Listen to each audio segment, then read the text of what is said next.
Біздің каналымызға тағы да қош келдіңіздер.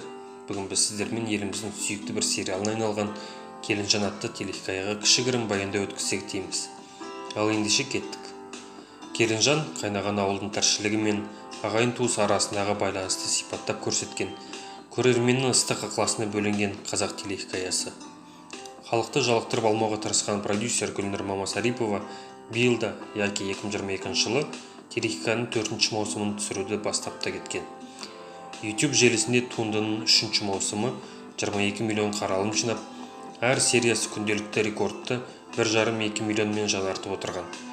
Ене мен келін тақырыбын арқау етіп, ауылдың күйбең тұрмысы мен қарапайым халықтың тіршілігі жайлы түсірілген туынды көпшіліктің көңілінен шыққаны мәлім. Бір әкеден тараған 3 жыл, бір қызды асыраған ананың бүгіндікте ене ретінде рөлі ашылып суреттеледі.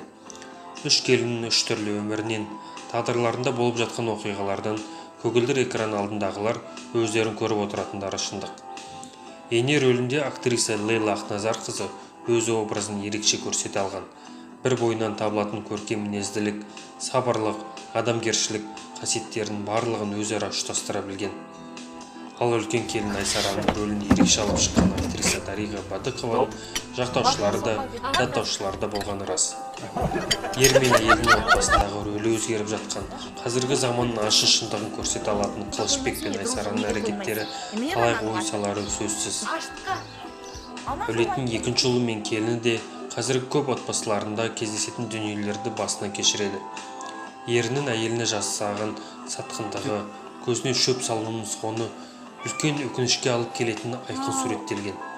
Дегенмен, сонында әйел азаматының кен жүрегінің арқасында болған жайттар ұмытылып, бала үшін отбасын сақтап қалуға тырысқан Балқия келінге барлығы риза болады. Әйтсе де, опасыздықты кешіруге болмайтынын да кей көрермен алға тартқан. Ал сіз қалай ойлайсыз? Отбасының кенже ұлы әлем чемпионы болып, ел-елді аралап жарыстарға қатысады. Ал оның жұбайы Асылым қалада өсіп өнген, ауылдың тіршілігінен бейхабары бойжеткен еді.